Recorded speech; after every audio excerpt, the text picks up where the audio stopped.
Hello again, Earth Scum. This is Donut Runner coming from you from the big red pie in the sky. I told you guys I'd come back, and this day I'm going to be talking about one of my favorite factions, Warden. First, we're going to start off with some of Warden's background. Then we're going to talk about why I like Warden, some themes that I like about Warden that you could use for your own backstory if that's how you like to play Gaslands. And then I'm going to talk about the perks that Warden has, its overall, what are they called? Sponsor perks. So, like, what makes the cars different from, let's say, Rutherford or Miyazaki. Then we're going to talk about how the cars slot into that, how you can add the perks to make the cars better. Weapons that work well with Warden. And then I made some pre-made teams that I'd like to talk about. Just three different varied types, like my more competitive team, or a race team that has a little bit of a attack function to it, and then what I like to call just a fun team that it's fun for you, but it's fun for no one else playing in the game. And so we'll get started. So first, I'd like to read you the little bit of fluff that comes from the book. Warden Cadella is proud to live in Sepala, a shining hub of humanity and relatively untouched by the war. The Sepala People's Penitentiary has produced 3 of Gasland's top 10 teams in the past decade, and the Warden continues to grant her prisoners a chance at freedom as long as the Gaslands franchise continues to deliver the sponsored deals. The deal isn't great for the damn souls who are welded into Warden's solid steel coffin cars, but it's better than the alternative. So here we can see that, Warden comes from Brazil, and that they get a chance at freedom of not being in the penitentiary by actually participating in the death races and the televised, post-apocalyptic car mayhem. But the downside is they're welded into their car because they don't want their prisoners getting away. So that must suck, because as you're going about, right, most everyone else can just hop out when their car catches flames, or in Warden's case, explodes tremendously. So their 2 perk classes are aggression and badass. Aggression is more based around, doing more violence, whereas badass gives you the ability to manipulate things more and do very different things than most cars can. So the sponsored perks that are just Warden exclusive are prison cars, which make all of your cars cheaper down to a certain point, but the drawback for that is that you end up losing 2 hull points. 2 hull points isn't a lot, but it goes from making a car and a monster truck the same health down to making it, a fourth of what it was. Or sorry, a fifth. It's a fifth.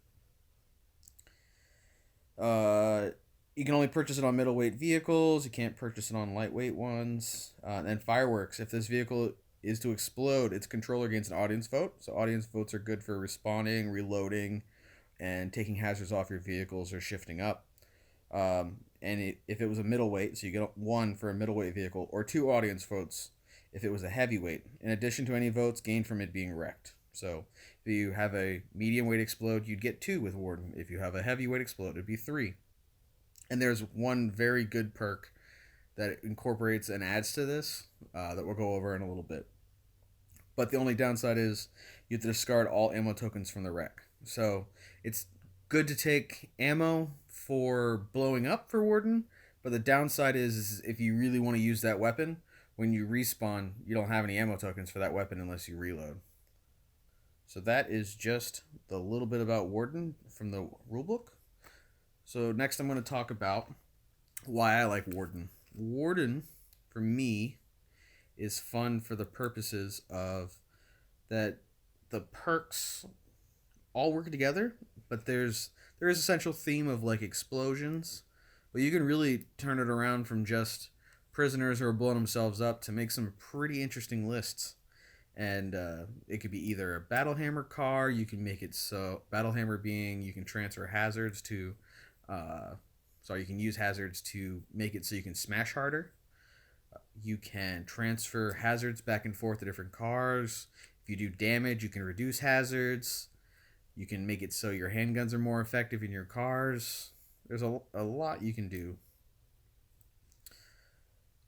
So some of the themes that I really like that you can do with Warden are that it's very similar to Death Race, right? There's the big sprawling area that Death Race, well, it ends up being in the later movies, but the prisoners are racing for a chance at survival, and you can see some overlap there with Warden being the warden of in like the Death Race, and then Frankenstein escaping and Vernie escaping, and the theme's very similar there. But I like to think more of the jail in Brazil that the warden's maintaining as like a big sprawling area so that you can add more themes to it, like gangs that are imprisoned there. I like to think that there's small little groups of gangs that come together and build cars and find scraps in this big sprawling prison so they can make their cars. They find little bits, they attach them to their cars, they steal weapons from this gang, add it to this car. And otherwise, why would Warden have like rockets or flamethrowers, or big boxes of grenades and all the Molotovs you need to make your cars explode, or even all the explosives to make their cars explode?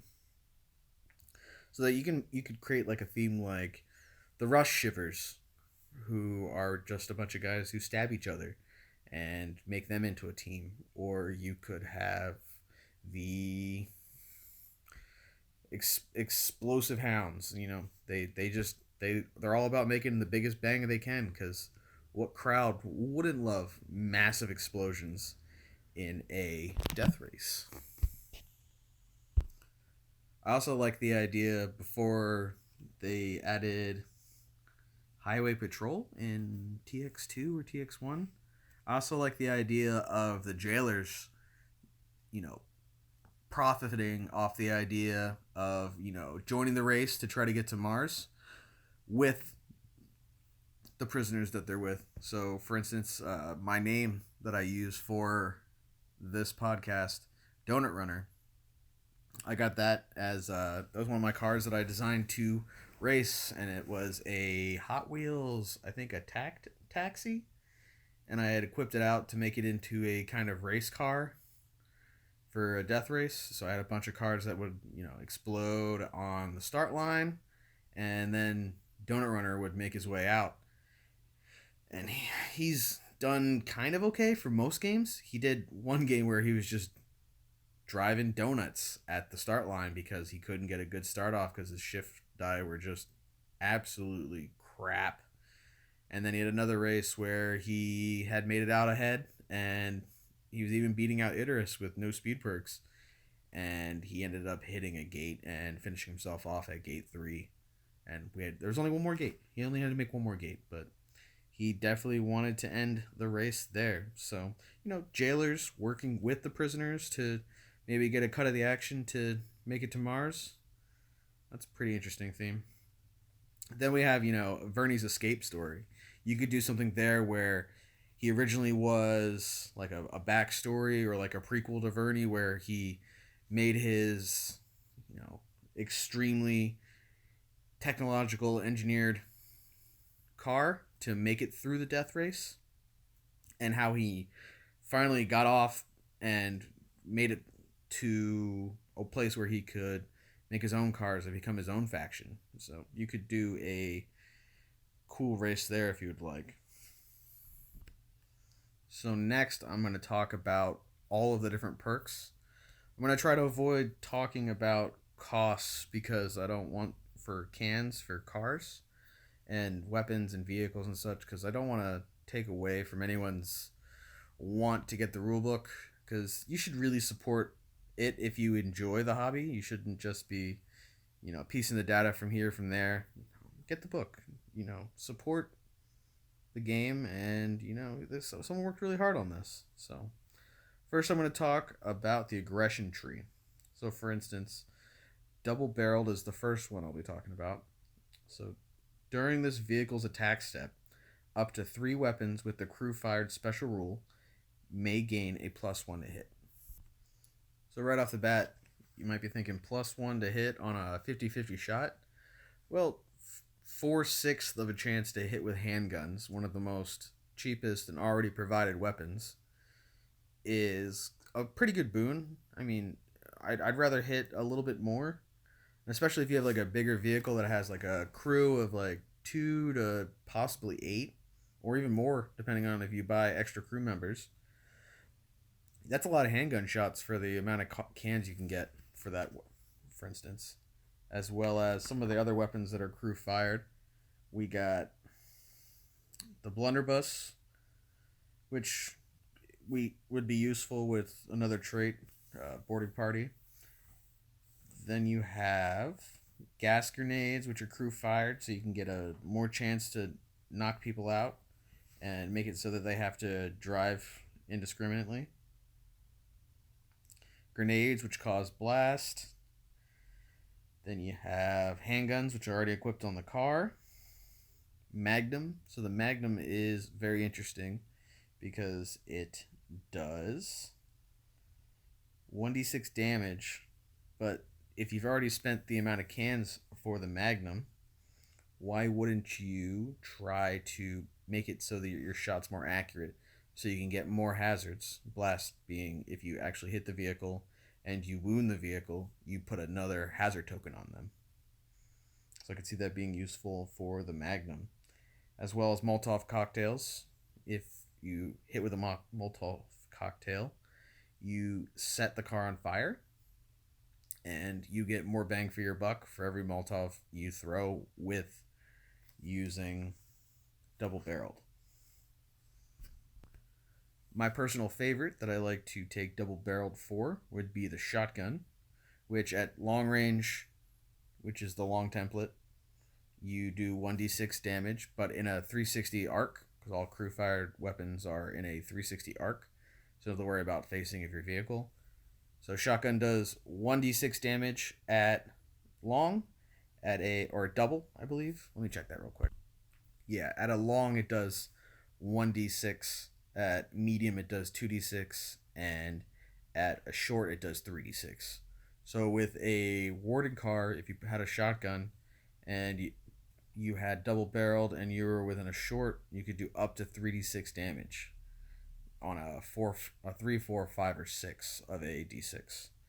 So shotguns tend to be one of my favorites that I haven't gotten to use because it used to be small burst for shotguns, so they weren't as much fun. That's what the blunderbuss and the shotgun kind of replaced spots. Next we have steel nets, which are crew fired, but they're only short range, and they can do up to 3d6 blast. So the Magnum, but at a shorter distance, more hazards. So the more hazards you have on someone, the more likely they'll wipe out. That's pretty good for races, because if you have a car that's going really fast, you want to get as many hazards on that guy as possible so that you can make him flip and take him out for a few turns. Next, we have the submachine gun, which is a pretty expensive crew-fired weapon. Only one person can hold it and use it. It doesn't have blitz. But if you've already spent the cans for the expensive submachine gun that can do up to 3d6 damage, maybe it'd be worth it to make sure that you hit on with 3, 4, 5, or 6.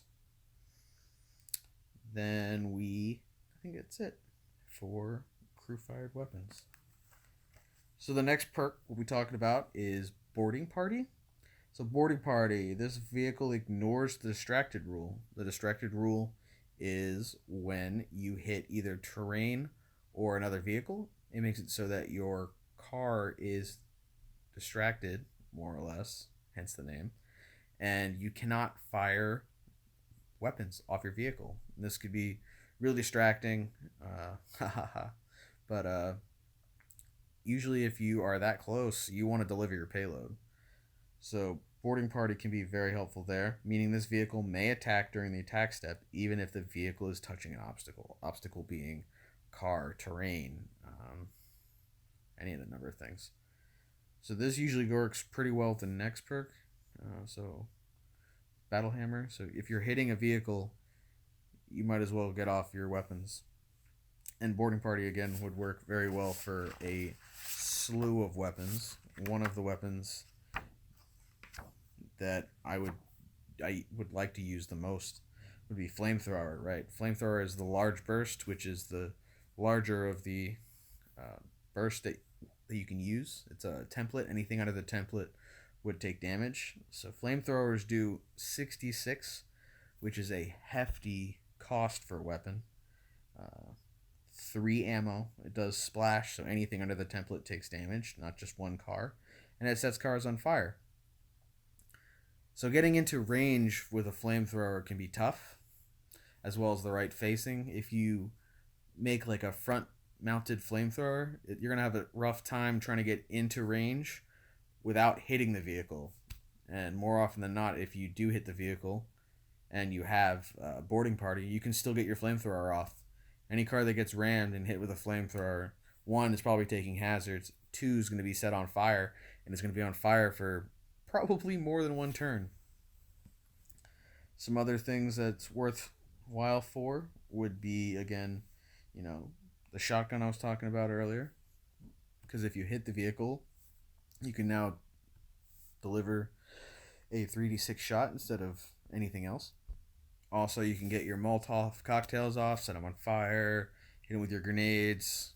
And so, boarding party can work really well in tandem with double barreled, since the Molotov cocktails and the grenades are only a medium. And it also goes pretty well with just your handguns. Even if you don't take any of the fancy weapons, you can just take boarding party and make sure that your handguns in a car, you'd at least get 2d6, or anything with more crew, you get 1d6 damage for, or up to 1d6 damage to attack with each crew member that you have on board. Next, one of my personal favorite perks, Battle Hammer. When making a smash attack, this vehicle gains +1 attack for each hazard token it currently has. So this works well with the idea of just drive dangerously, and even if you get a crap ton of hazards, you can use those hazards to do even more damage in a collision. So for instance, a middleweight vehicle in 4th gear hitting another medium weight vehicle. Let's say that the car that's doing the ramming, T-bone. So the first car that's Warden with a front ram and Battle Hammer with 4 hazards hits the other car. That's 4 for just the regular car, and then 2d6 for the front ram, plus you get 4 for the 4 hazards you have. So that's just 10d6 damage for a collision if you choose to smash, right? And that's let's say 50-50 probability. That's 5 damage on a car. That's half health of a lot of things. That's a dead light vehicle, most light vehicles. That's half the health of an ice cream truck. That's half the health of a monster truck. If you battle hammer someone, they're not going to walk away with a smile on their face. It's going to be a bad day for them. And battle hammer works really well with a lot of the badass perks to move hazards around. So you can gather a lot of them up and use them and then get rid of them. You can also transfer them to your friends or fellow Warden cars if you want to have another battle hammer car, so you can get multiple battle hammers off and just, kind of chase down other cars and just destroy them with that and possibly walk away. One thing I do have to say about battle hammer is it also works really well with the roll cage, because the roll cage is a new upgrade in Gaslands Refueled. You can put that on your car, and it would make it so that when you end up flipping from having the exceeding 6 hazards, which is what you need for a flip check, you can get as many hazards as you want, hit a car super hard, just roll all your skid die, and just obliterate someone, and then flip, and you won't lose the 2 hull points, or, you might lose some hull points from smashing, because your opponent might smash back. But when you flip, you're just going to flip and go a certain distance, maybe hit some terrain, hopefully not, and then spin out and reactivate and find a new target and battle hammer the crap out of them. So the next perk is Terrifying Lunatic. So that reads, whenever a vehicle controlled by another player ends its movement step, Within short range of this vehicle, the active vehicle gains a hazard token. This is more if you're, driving a close game and you're trying to make it so the other car gets hazards. This is one of the perks you can use. You can also use it to flip other cars. It also is useful in a battle hammer situation. Let's say you hit them and end your turn next to them. Next turn when they activate, if they don't get a far enough distance away from you and they end up activating near you and ending their turn there, they gain a hazard token. And that can be pretty daunting for every turn that you chase a car down and they have to activate, or they're trying to hit you and turn around and hit you. It can be awful for them. So gaining hazards is one of the things that you're trying to avoid in this kind of game. Next trait we're going to talk about is Grinderman. So Grinderman and Battle Hammer should never be on the same car, and we're going to get into why. Right, so before this vehicle rolls its attack dice in a smash attack, it may choose to add one hazard token to the target vehicle for each point of damage it inflicts instead of removing hull points. So instead of trying to go for maximum damage with a Battle Hammer, we can use Grinderman to really, beef up our car and put lots of rams on it, go really fast, hit a car, and instead of making it take damage, we can make it so it flips and loses its turn. And that can be really powerful for against race teams or like Idris. So for instance, if you hit them and they flip, they can lose up to 5 turns of activation, which could be massive for a race, for objectives. Most other teams besides Warden can't take more than 2 cars without being too bloated or not having the right weapons on their vehicles. Whereas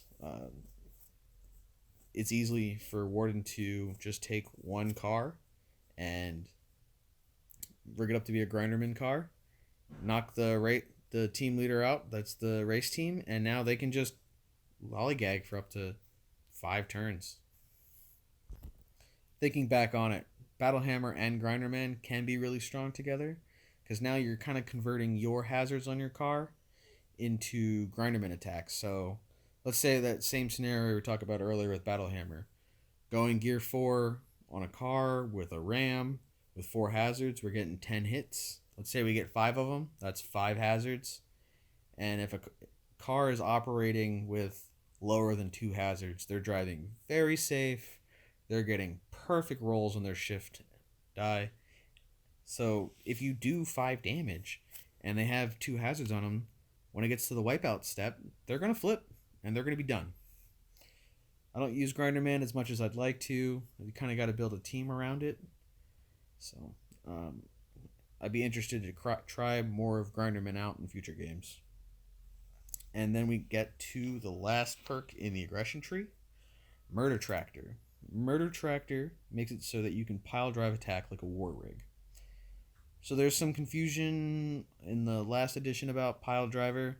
I think I very much get pile driver now. So as a bigger car, so for instance, if you're driving a middleweight car and you hit a light car with a smash attack, as long as you smash attack and declare a pile driver attack, after you do your damage, so you would roll for, facing, how much damage you're using, would work really well with Battle Hammer or Grinderman if you can afford it.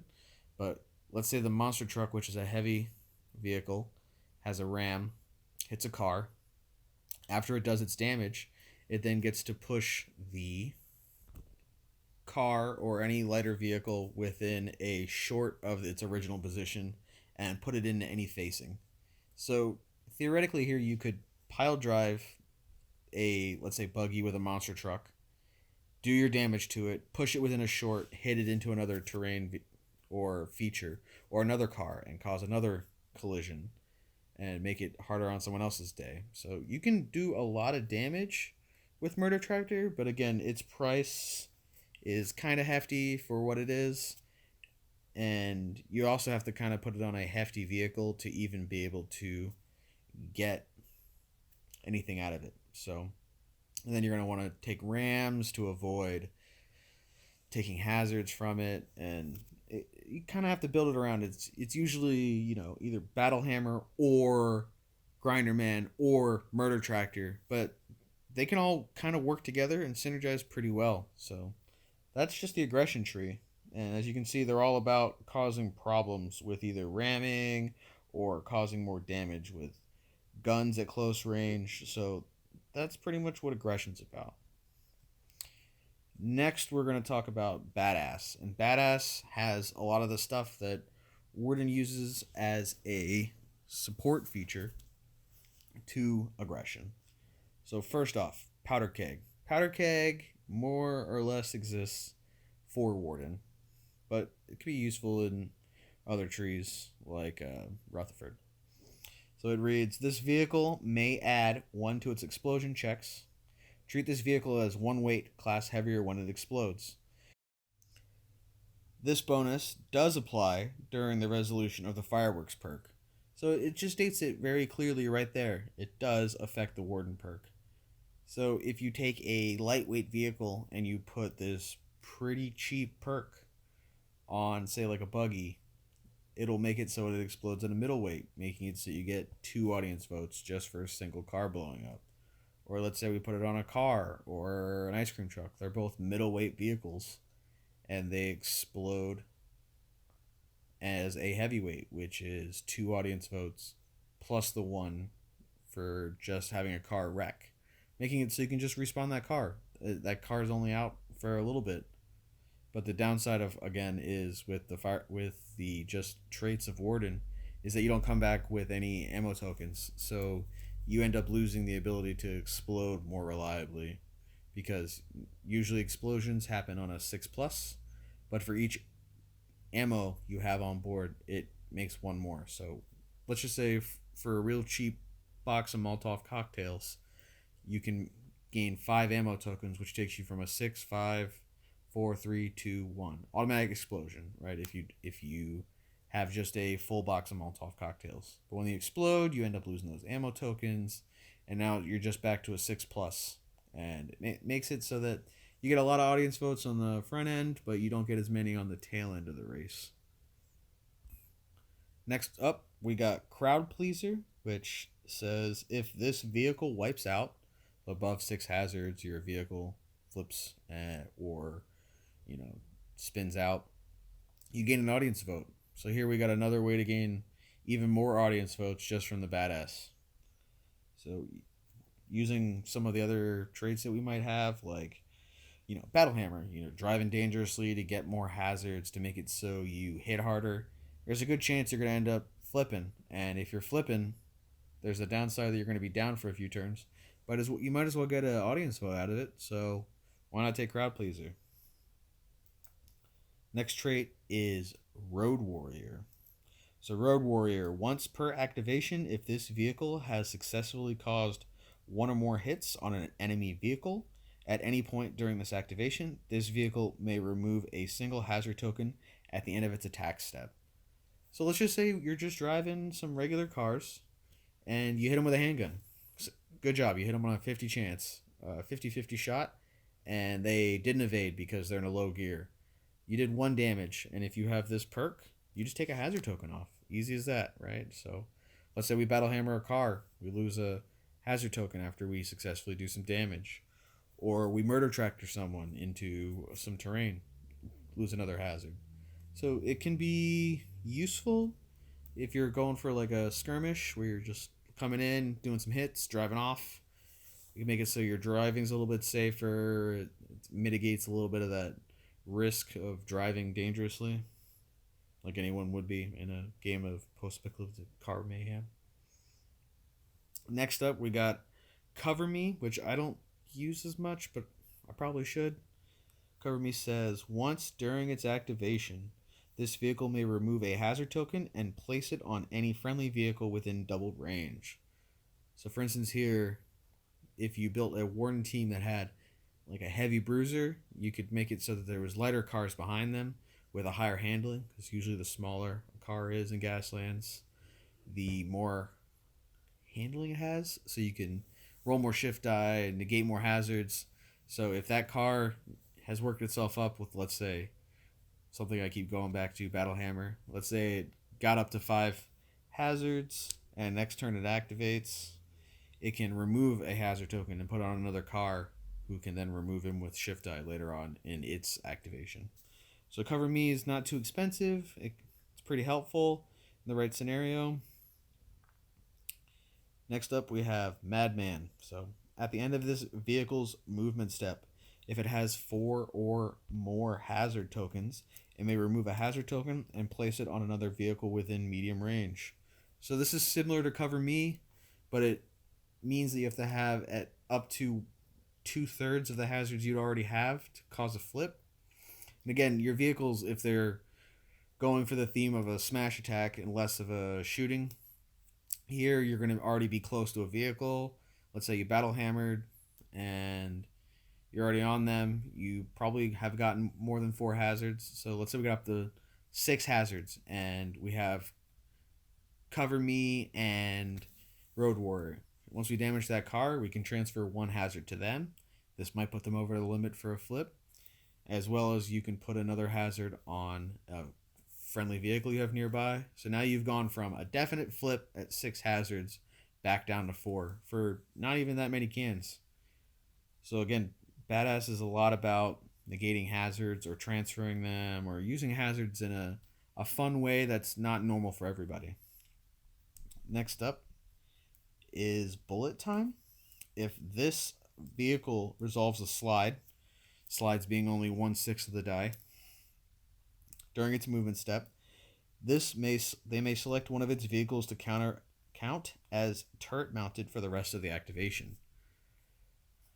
Weapons are expensive, super expensive. Like all the good weapons are over 4 cans and usually require more than 1 build slot.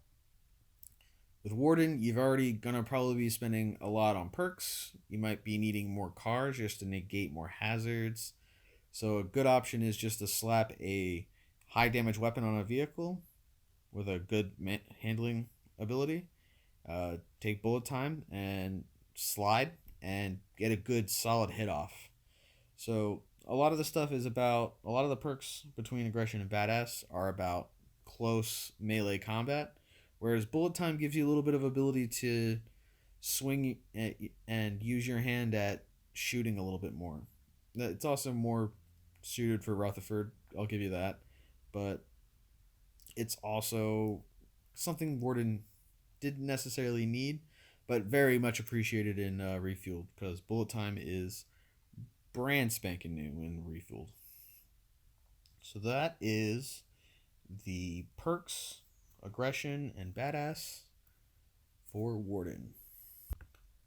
Next, I'm going to talk about how the different vehicles work with Warden and some of my favorite choices and options I would take. So again, Warden can make the cheapest cars in the game. Just take the base stat lines and gets them for a few cans less than everyone else. So first off is the Drag Racer. So the Drag Racer's cool thing is it's got a pretty high handling. It can operate at all gears, very low crew, but it has a few build slots. And I mostly just like to take racers and just use them for audience vote generation. So with a Drag Racer with just fireworks perk, and crowd pleaser, I can usually get a few audience votes, because Drag Racers' important thing is that they always use nitro, so they always go along and then do their regular movement, and they always end up at 5 hazards. So here you are moving pretty fast. You've got only a few health. You're at 5 hazards. There's a high chance you're going to get another hazard from your shift die. So we're going to flip. Crowd pleaser gives us an audience vote. And when Drag Racers crash, they always explode. So here now we don't have to worry about ammo. And between the fireworks perk making you a middleweight for audience votes, so now you get an explosion, which will probably do some damage, an audience vote for flipping, an audience vote for losing your car, and an audience vote for exploding for Warden. So now you have 3 audience votes. Weird, it cost 3 audience votes to respawn a car. So now you have your drag racer back and you can do it all over again. You don't have to worry about how am I going to make this car explode. So there's a lot of risk there. You're not really going to be using dragsters as a way to win a race unless you get super lucky. But being able to lose a car, respawn a car is fun for me. Next up, I like to use cars because you can make cars the least expensive for all factions. And they got pretty good handling, pretty good hull, but you're going to end up reducing them if you use prison car. Trucks, they got a pretty good health. Even if you reduce them by their cost, you still get a pretty good amount of crew. You get high build slots if you want to put some heavy weapons on them. I also like to use heavy truck. It's got a lot of health. It's a pretty expensive car, but when you knock it down, you can also put some more tools on it. So I mostly go just cars or cars with a buggy or a truck, depending on what I want to add, and then it'll reflect a little bit more in my pre-build list that I have. So that's just a few. So we already talked a little bit about weapons, but I'd like to go over a few more that could be helpful. So bazooka, it is a new weapon with refueled. It's similar to rockets. It's a double 3d6 damage, but any damage it does blast. Blast gives more hazards. So it's the deluxe version of the Magnum, but it can do a little bit more, but it's restricted by its ammo. And especially the risky thing with the bazooka is if you don't get to fire your weapon, not only will it, yes, make your car explode more, but you'll end up losing that ammo if you try to respawn. And that's no bueno, especially with its price point. Talked about blunderbuss. Flamethrower is really good. Some of the more specialty weapons, which are close range, like let's say the grabber arm, which lets you grab a car and throw it, its range is only short, and you couldn't use it on most other cars unless you have really good precision driving. Whereas with Warden, you have boarding party. So why can't you just hit a car? Now that you've hit it, you grab the car and you chuck it. And another similar one to that would be the wrecking ball. Again, it's a short range. It does a smash attack to every car within a short. But that's a hard thing to pull off with a car that doesn't have boarding party, because boarding party makes it so you're not distracted when you hit another car. If you're going to be driving within a short of another car, there's a chance you might slide out or spin into it against your will and still be able to use that weapon that you spent all those points on. What else is pretty good? Rockets can be fun. I mean, who doesn't like rockets? Who doesn't like doing a massive amount of damage? Again, rockets would be useful in this scenario for if you wanted to take the bullet time perk. You can get your 66 off from just taking a slide and shooting it in whatever direction you want. A 125 millimeter cannon, which is a double range 86 and gives you hazards if you are not a tank. But again, bullet time, as well as you can put it on a really cheap chassis with just making a truck into a prison car, attach the 125, and boom, off you go. I mean, it's not as accurate or great as the Rutherford team, but you can't really beat the price points. Some of the upgrades that we already talked about. Rams are really good. Rams make it so you don't take hazards, plus they add damage to your ramming ability. And we've already talked about how great Battle Hammer is 1,000 times. We also have explosive rams, which are a one-shot, pretty high expensive. Not expensive, but like they can do 66 damage on top of. You can put those on top of a ram and make it 86. But the downside is when that explosive ram does go off, any ones or twos you roll for that smash attack are hull points you could take, which could be a real big negative for you, or you can just put it on a car that you're willing to lose and sacrifice and get that sweet, sweet explosion that every Warden player could ever want. Another one would be extra crew member, which is relatively cheap but yet expensive to make it so you have more handguns for your boarding party, or make it so you can fire more weapons if you have the build points on a heavier vehicle. Then you have your roll cage, which is super important, especially if you're going to be taking all those hazards to use for your perks, or your support car. If it gets too many hazards, make sure that when it flips, it doesn't take too much damage. But again, you can change that by taking a vehicle that already has it, like buggy, right? So if you buy the cheap buggy and you put the hazards on them, you don't have to worry about roll cage so much because it's already built into the car. Tank tracks, they could be pretty useful if you're trying to get more handling. You really need the handling, but you end up having to pay cans for it. You have another build slot you've lost, as well as it costs cans. And now your car can't drive at a higher speed. But not everything's about speed. Warden isn't the greatest racer. But most scenarios where you're playing Warden, you're not trying to win the race. You're trying to stop the main lead car. So that's just weapons and upgrades.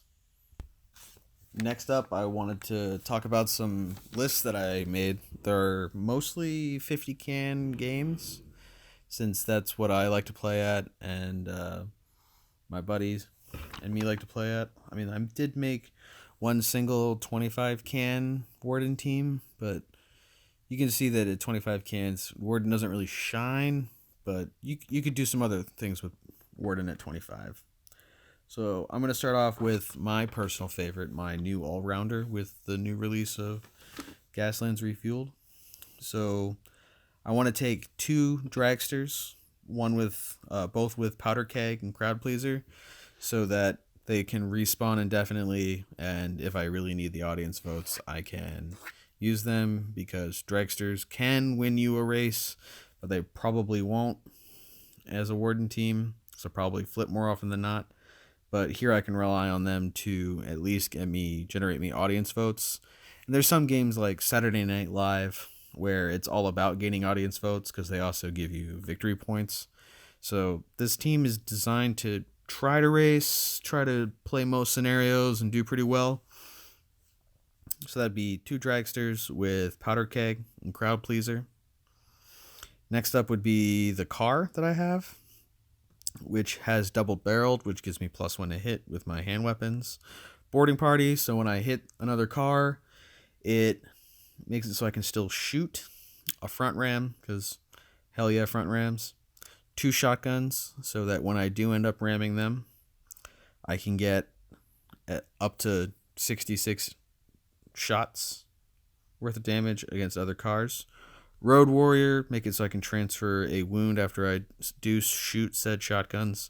And then armor plating, because it gives my car a little bit more oomph. So it ends up making it so that this car that I'm relying on the most, which I've invested heavily into, doesn't die as soon as all the other cars are. So if I'm losing my dragsters, I need to rely on my other car to stay alive, so that I can do more damage to the enemy team or finish off that head racer. So again, some of the pros of the dragsters is that they're fast, they will crash.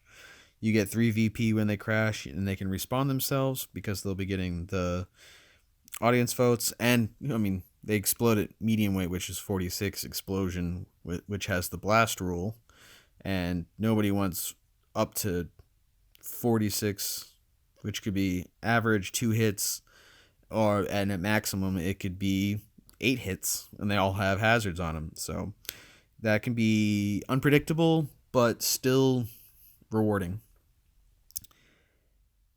And the cons is that the car will crash. No matter what you do, that car is going to crash at least once or twice or 4 or 5 times. So the car, some of its pros are it's good at a lot. It can do a lot of things. And if you noticed, I sung all of its praises of Battle Hammer, but this car doesn't have it on it. And that's because I don't want to deal with the amount of hazards I need to generate to do that. I mean, I could put battle hammer instead of the armor plating on, but then I would just probably get too excited and just gain a bunch of hazards and just go in for it, you know. But it can shoot it long range, do a little bit of damage. It can shoot even more at close range, do a little bit of damage. And even if I'm just like pinging someone, I'm losing those hazards using Road Warrior. I can ram things and not worry about taking too much damage or hazards. And it's an annoying car to deal with, especially when you have two zippy cars running around causing a lot of problems. But the cons are if you crash it, it's only going to generate if it explodes. Or sorry, yeah, if it explodes, you're only going to generate one audience vote from it because it doesn't have powder keg or any of that. Because I don't want to focus on that car exploding. That's my lead car. So that's my all-rounder 50 can list. Then on the other side, I have my racers / brawlers. So this is again a more of an all-rounder, but it's one car can move pretty fast and do some stuff, and then the other one is a pretty stereotypical Warden car. So you have your performance car, which has prison car, so it has less hull points. As a performance car, it already has less hull points than a regular car, but it has a higher handling, less crew, and it can move in all the gears. So that's what you want in a car to win a death race. Then it has crowd pleaser, because if it flips, we want to be able to get some audience votes. And then it has a roll cage. So even if it flips, it doesn't take the damage since it's already kind of gimped by the performance car. And then the prison car. And then you have the glue dropper, which is a large template that is a treacherous surface. So if a car drives over it, it gains hazards, as well as the car has to shift down 2 gears automatically, which is again more hazards. And the fact that this is your race car. If you have another car behind this race car, you're going to want to slow that car down so you can try to win, because Warden's not about speed, and here we're trying to dress up a rat and make it look real nice and win the pageant, you know? Warden's not the best racer. Then we have a buggy, which can't take prison car, despite what I wrote here. Only middleweight vehicles can take prison car, so let's ignore that. It has powder keg, which gives it a +1 to explode, as well as it counts as a middleweight when it does. An explosive ram rear. Sounds a little weird, but we'll get into why. And then Molotov cocktails, right? So the buggy and the prison car work pretty well together, because if you rear end your own performance car, you can give your performance car another activation. And let's say that doesn't work out. I can't get when I try to set up the death race, I put my performance car in front, my buggy in the back, and I try to bump them. Let's say that my opponent is smart and doesn't let me do that, because he knows what a performance car can do. The reason why the buggy has the explosive ram in the back is because you can put it in the front row, and if you activate that buggy last, another car might have to hit you. And that's 66 tailgate. There's a chance that you're going to take up to your hull points and damage there, and then with your powder keg and your Molotov cocktails, you're going to be doing up to 46 in a tightly packed group at the start line. And 46 damage, again, bare minimum, on average, it'll be 2 damage with 2 hazards, or up to 8 damage with 8 hazards. And that's a lot. That is a massive pain in the Katukas at the start line of a death race. And then from there, it could be a chain of events, and all the other cars explode around you, flip, hit each other, lots of wipeout, and there's going to be a lot of fallout from that car going up. So it's a relatively cheap buggy, but it can provide multiple different functions for that race. Then we have a car which has prison car, a front ram with battle party or battle hammer, boarding party, and a front flamethrower with powder keg. And here we and a box of grenades. My apologies. So here we have a car that is going to, so let's say if the performance car doesn't get in the ahead in the race, you're probably going to be chasing not across the race line, but going down the middle of the board, trying to head off the race car to get a head-on collision, shoot him with a flamethrower, and because you have boarding party after you've done your collision, he's probably going to wipe out. But as long as you take out that lead car, it has to respawn at the last gate. So here we have, again, another versatile team. We have a performance racer with a buggy and a car, right? Similar theme. You have, but there's no real, like the first list I went over with the all-rounders. You don't have like a car that's like your main car. Here you have like 3 separate cars providing a bigger plan, but in a more spread out, versatile grouping. And most other racers aren't, in a 50 can game, aren't going to have 3 cars because they just don't have the cans for it.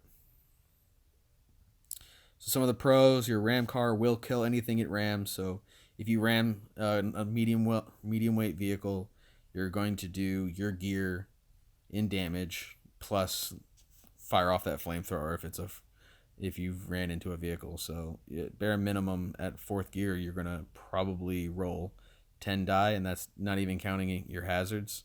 So let's say you have 4 hazards, that's 14. You're probably gonna kill what you hit, unless it's built or evading. But that car is gonna do what it's got to do. And then while all that's going on between your car and your buggy, your performance car should be doing what it was bred to do, and that's race. You can use your buggy to move car, which you talked about already, or you can use it to deny other fast cars into rear-ending you. The performance car can flip and survive, which is a pretty good feature for a Warden race car, but again, it's trying to hobble its way to the end line. It's not going to be getting the movements of an Icarus or a Miyazaki car. And again, who doesn't love explosions, right? You have powder keg on 2 different cars that are going to go up like Roman candles. Your car that with the battle hammer counts as a heavyweight vehicle. It blows up at 66, and that can be a lot of damage. Your buggy is bound to explode at the start line after it's performed if it did perform its major function of moving the performance car. So some of the cons, right? There's not a lot of health here, right? The performance car is low in health, your car's low in health, and the buggy didn't really start with a lot of health. And another thing is at that start line, if you, let's say both your car and your buggy exploded, there's a high chance that explosion is going to hit all of your cars. So you could either wipe the whole game, or you can wipe your own cars. It might just be that you get like 1 turn, and that's all you get. But welcome to Warden, and welcome to Gaslands, where it's all about fun and not about winning, and it's all about watching your friend's face as their 50 can single car team goes up in a massive explosion of body limbs and prisoner parts, because that's how you made your team. You didn't make your team to last the game. You were there for the best time you could have, or as I like to say, we're not all here for a long time. We're here for a good time.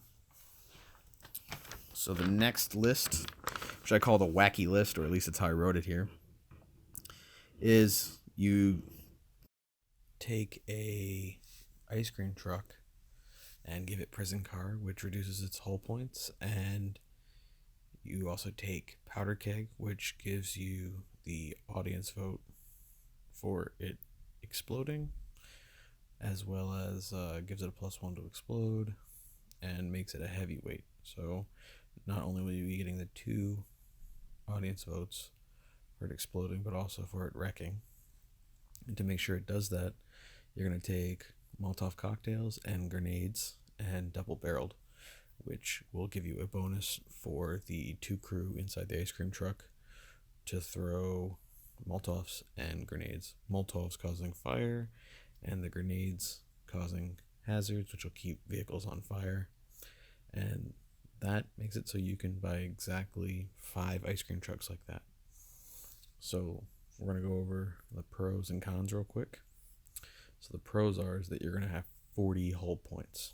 40 hull points. That is almost double what everyone else on the board is going to have. as well as you'll be dishing out fire and hazards galore. So not only will everything be on fire, but it should stay on fire because they're getting hazards. You're also going to have heavyweight explosions. So anyone you don't set on fire and don't give hazards to, you're going to be dropping 66 explosions, which have blast on them. So that means anything that was on fire in that blast is going to stay on fire and or flip, which, would put the fire out, but it'd still slow them down. You also have numbers. You're going to outnumber anyone and everyone in a fight. And of course, again, explosions. It's going to be lots of explosions. You're going to have a lot of fun. But these vehicles can just respawn themselves. They won't have any Molotovs, but they'll still be able to blow up on a 5 or 6 and just exist on the board. So some of the cons is, I don't know if you ever run anything more than 2 cars in a game, but anything more than 3 becomes kind of an administrative hassle. There's a lot to remember what you're doing, but thankfully everyone's doing the same thing. So you can't use too many of your grenades. It's another con. If you use too many of your grenades or Molotovs, you won't explode, but if you don't use enough, you're just going to end up blowing them up and wasting all those points. So ramming is effective, but not optimal for this game, right? So because when you're using these guys, you can ram, but you don't really give hazards to anyone. So, but once you're at a certain point and you have 5 each of either grenades or Molotovs, you should just try ramming. Ramming people are using handguns, and that's still going to be pretty effective because you'll have double-barreled. And double-barreled will make it so that you can still be effective at shooting and hitting on 3, 4, 5s, and 6. But you really want to make sure that while you're ramming and causing enough damage to yourself so that your vehicle explodes on anything it rammed.